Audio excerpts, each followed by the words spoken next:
Does he get it over mid-off? He gets it past mid-off. I think it was the skipper, it was, diving to his left.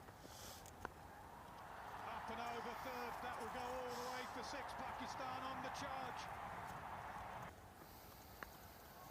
There's no one back there. That's edged away for four. He'll take it, he won't care.